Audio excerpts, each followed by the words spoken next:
Before I get to that, though, I need to let you know you can get this series podcast anywhere in the world for free on all major podcasting platforms, Stitcher, Anchor, SoundCloud, Spotify, iTunes, and more. You can get this as part of the By Investing in a Car series anywhere in the world for free.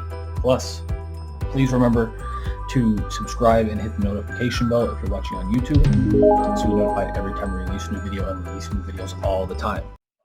So let's do the numbers over here first. To 11 days in 2011 to 56 days in the trailing 12-month period, or an increase. I'll explain why I said ew in a second. 56, 11,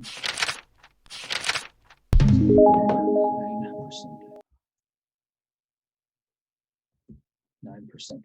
I'm going to write a note here because I have resources for this as well that I can share in the description for further information for you. The reason I said ew is because with this one number, you can tell literally 8 to 12 different things about a company. Before I get to what those things are, what is the cash conversion cycle? This essentially is the amount of time it takes a company to turn cash into inventory, and then how much time it takes the company to turn that inventory into sales, and then how long it takes that company to turn that sales and that money that comes from the sales back into more inventory. And the cycle completes, or the cycle repeats.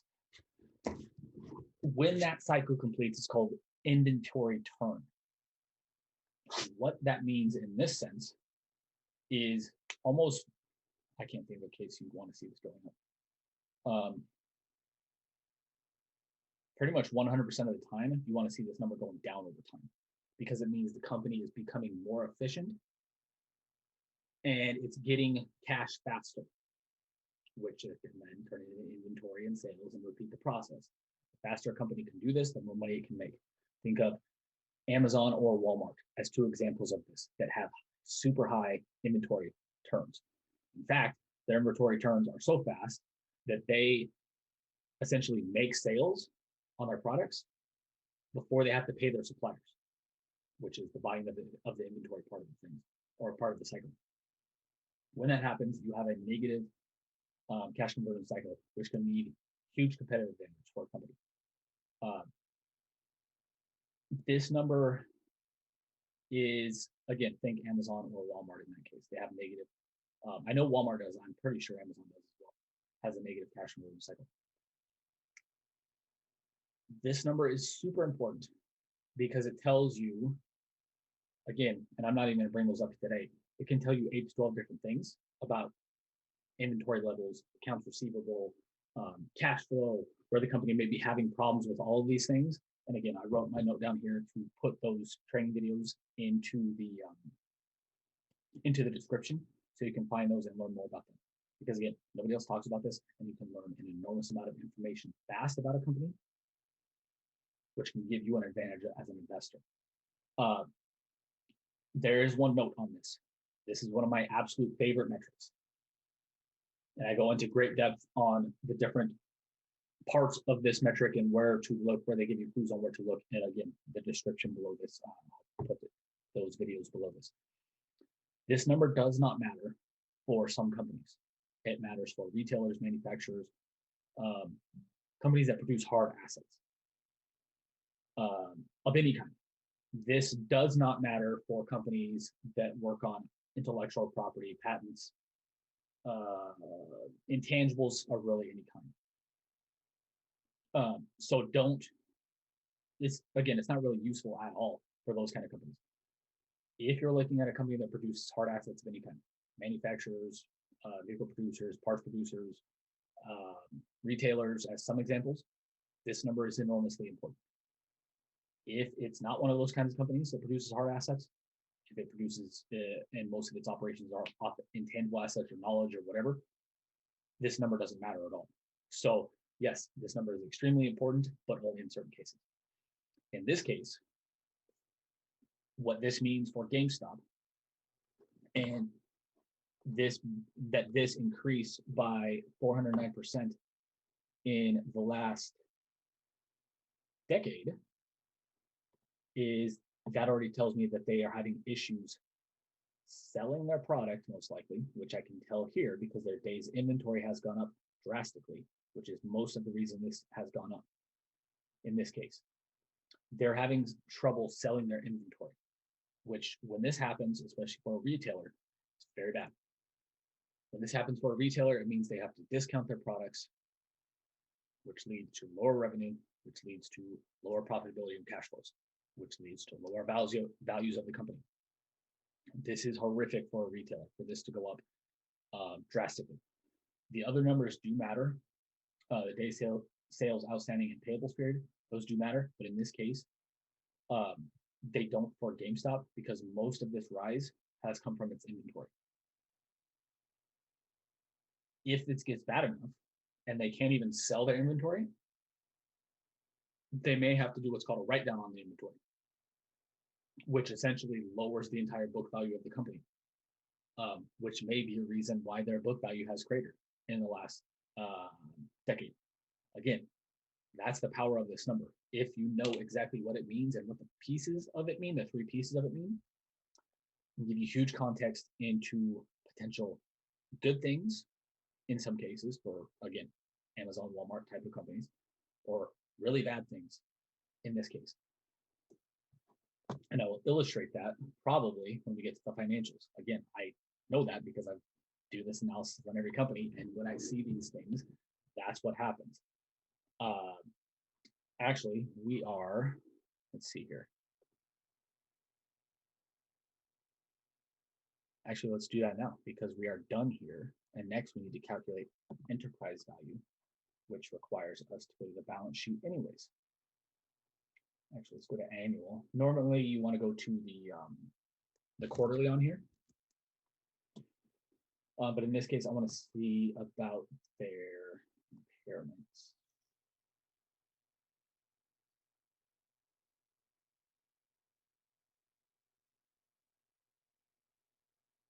Which are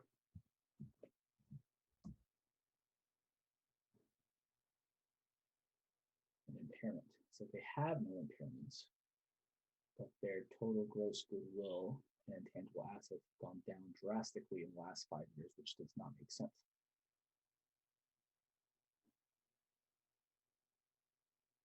So what I'll do is we'll go to the cash flow statement in a little bit to check that out. Okay, what we need now is we need the quarterly number. Just scroll over. Okay, enterprise value. Again, another of my favorite metrics.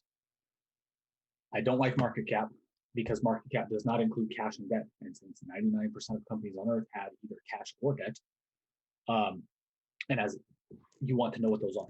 The way I think of an investment is if I were to own the entire stock, as in I'm the entire owner of the stock, what would I have to pay to buy the entire company? That's what enterprise value shows you. So for this market cap, which we already have, is 4.39. 4390. Oops. 4390. And I'll do the entire calculation and I'll explain to you why I'm doing things what I'm doing. So we need cash. You want the full number here typically. No, that's restricted cash. So you want this one. You don't want the restricted cash in this calculation. So 450. Actually, let's do it this way. No, 50.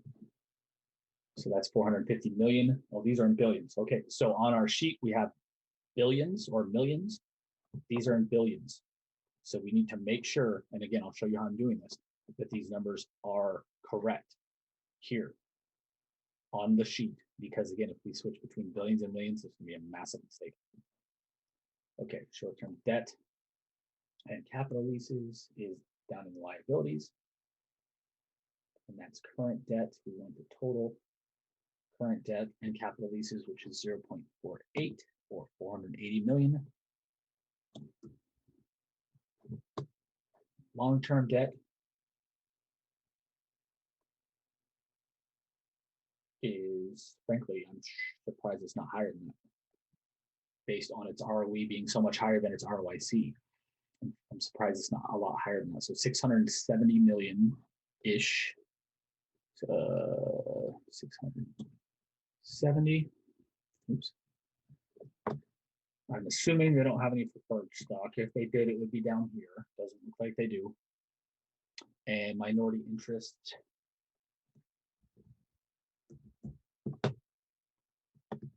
Oops. I spelled it. Okay, they don't have any minority interest either. So again, I'll make another note for this. PV down here to make sure I get you a full explanation of what these terms mean, like especially the preferred stock and minority interest. And I have an entire video where I go over this calculation in depth. So what I did here, because those were in billions, those numbers, I had to turn them into millions. So I added that on a 0 here. So 0.45 turns into 450 million. Or 0.45 billion turns into 450 million. Sorry about that. So 439. Then I do the calculation. 50 plus 480 plus 67 equals $5.1 billion rounded up. What does this mean that this number is higher than the market cap? Because it means something. Again, everything on the sheet means something. It's here for a reason, to tell you more information. What this means is it's one sign the company is overvalued. Why? Because again, this number doesn't include debt. I want to know what the entire company is worth as a business, as if I were to own the entire company. That includes debt, which in this case is short-term and long-term debt is about $1.1 billion, a little bit more than that. If this was the opposite, and this was, say, $3.5 billion, which would be lower than the market cap, that is one sign the company may be undervalued. Why do I say that one sign it's either overvalued or undervalued? Because I don't ever rely on just one metric. I rely on multiple metrics, which is why I use up here 3 different profitability metrics. And down here, we're doing 2 different valuations, including this, which is a basic valuation as well. Just the overall enterprise value itself is a basic valuation. So you're learning 1 valuation there and 2 valuations up here in this sheet as well.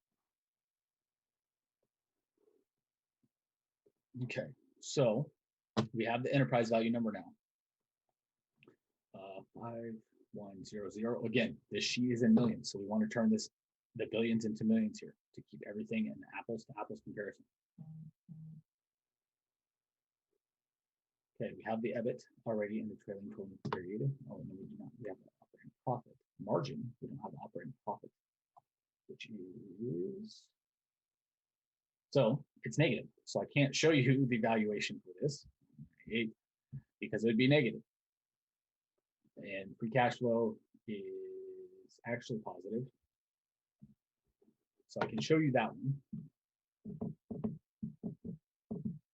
And it's enormous. 34. Okay. Let's do this so I know what it. Okay. I look for anything on both of these metrics below 8 to consider the company undervalued. So this shows that the company is massively overvalued. Again, one sign the company is massively overvalued. Another way to illustrate that is with the inverse of this, which is called the earnings yield. Oops.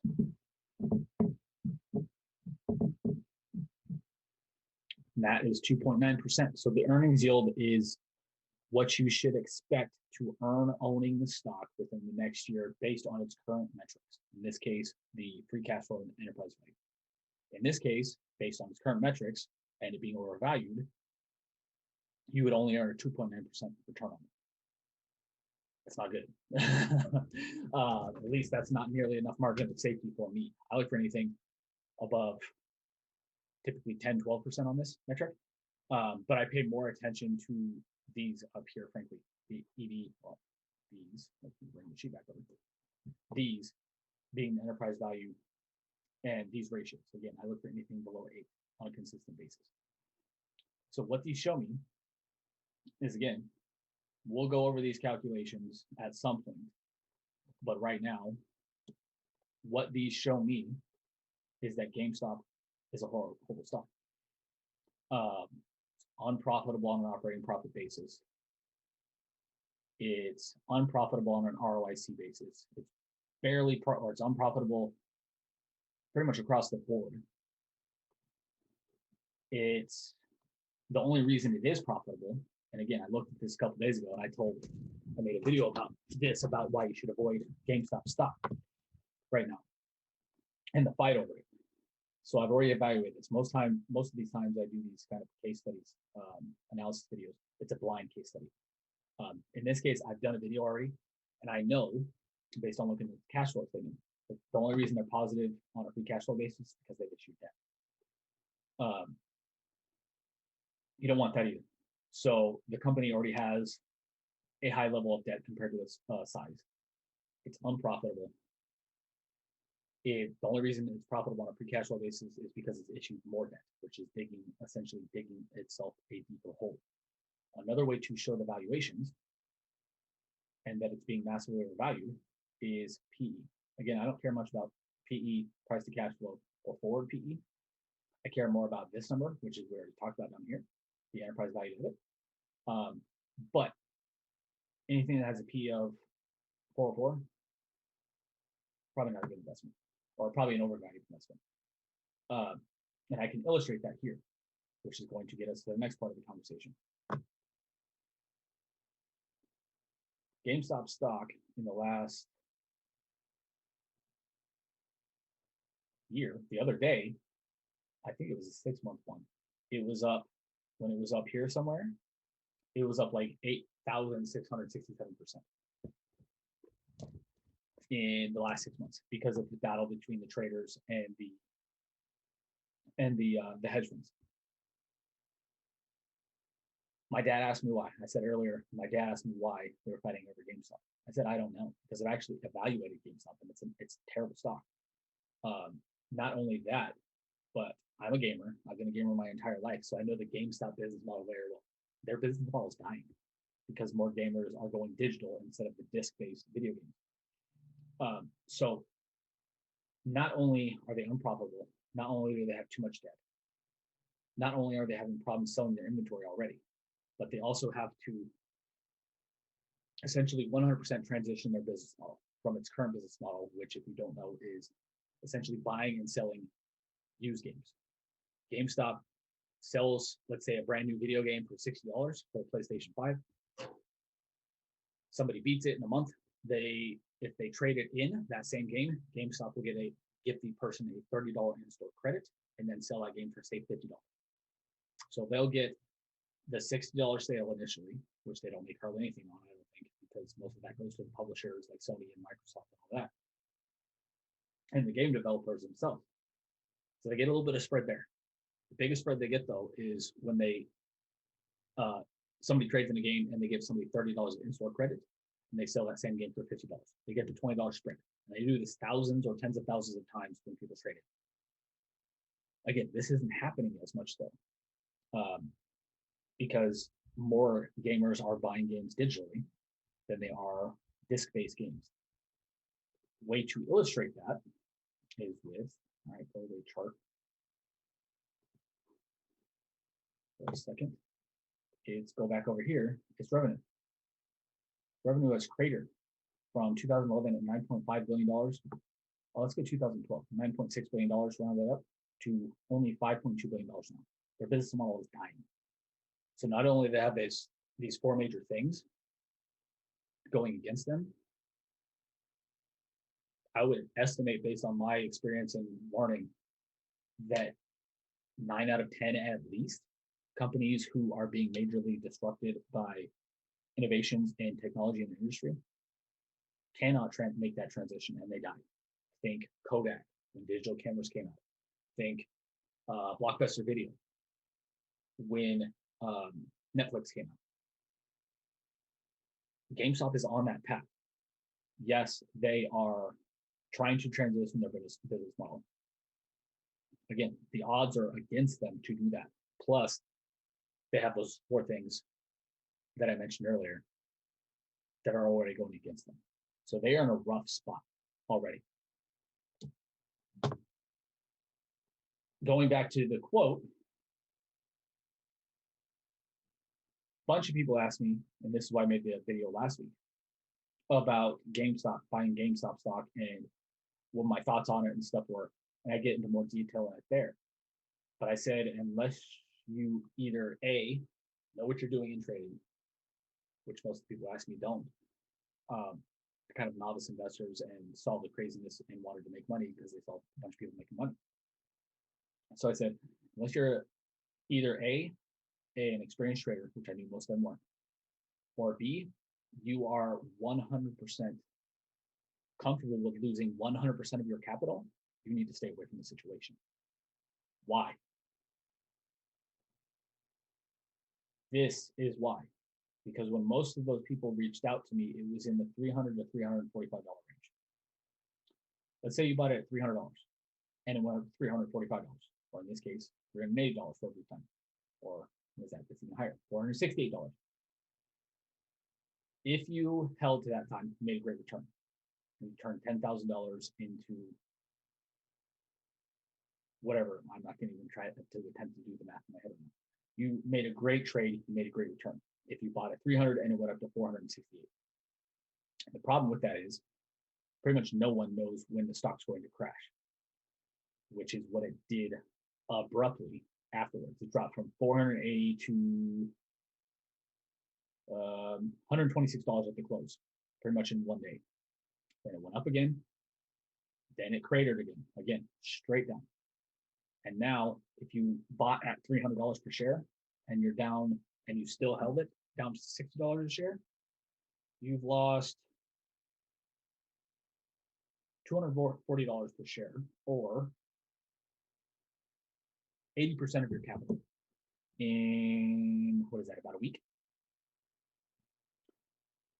So your $10,000 that you initially invested in GameStop back on 28th-ish, 27th-ish, would now be only $2,000. This is why you should avoid these situations. When things do crash, they're going to crash rapidly. And again, nobody knows when they're going to crash. The reason I'm 100% confident it was going to crash is not only is GameStop a terrible stock, as we just illustrated,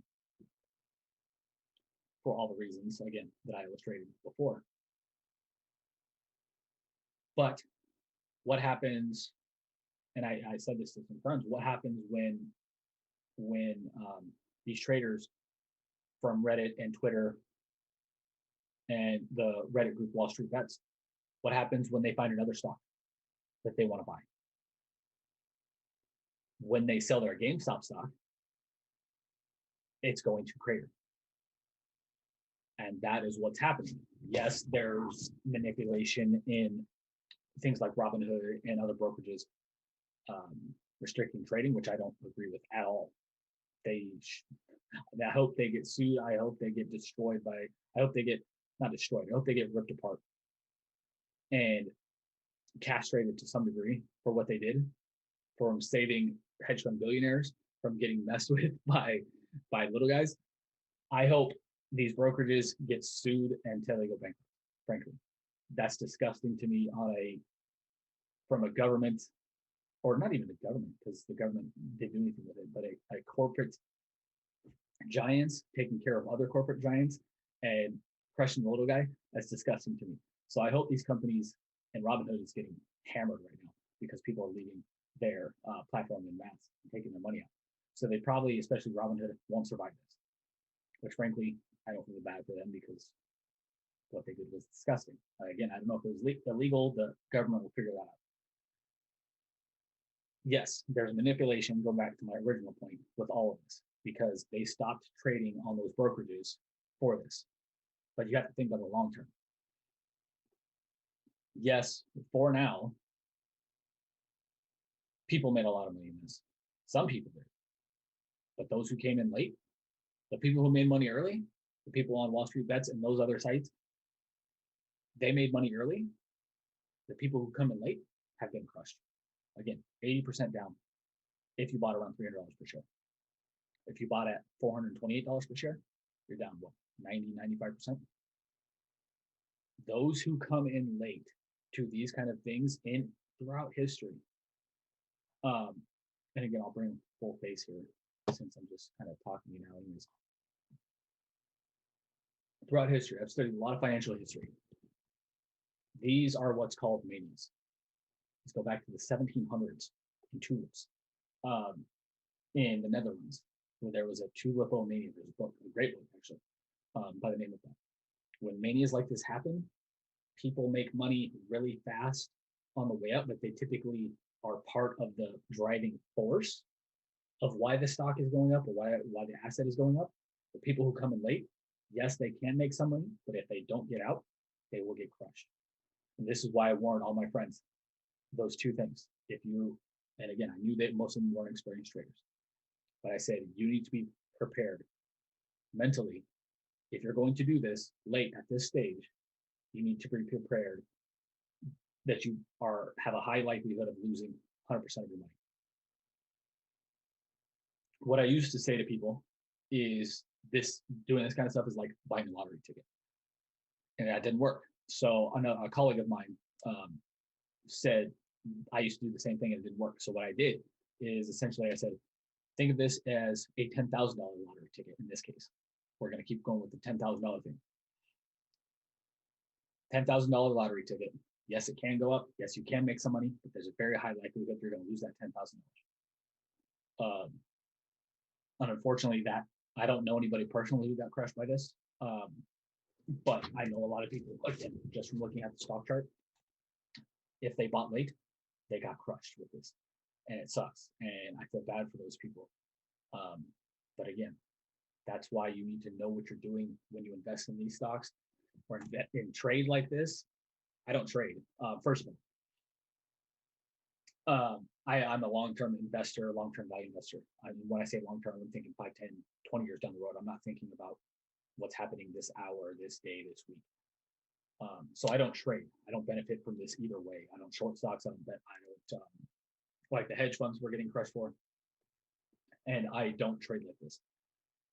Frankly, it makes my heart go crazy and just even thinking about it. So I just don't have the mindset for it. I have the skills and the knowledge to do it. I just don't have the mindset to do it. So I don't do it. But that's why I advised in my article last week to avoid this situation.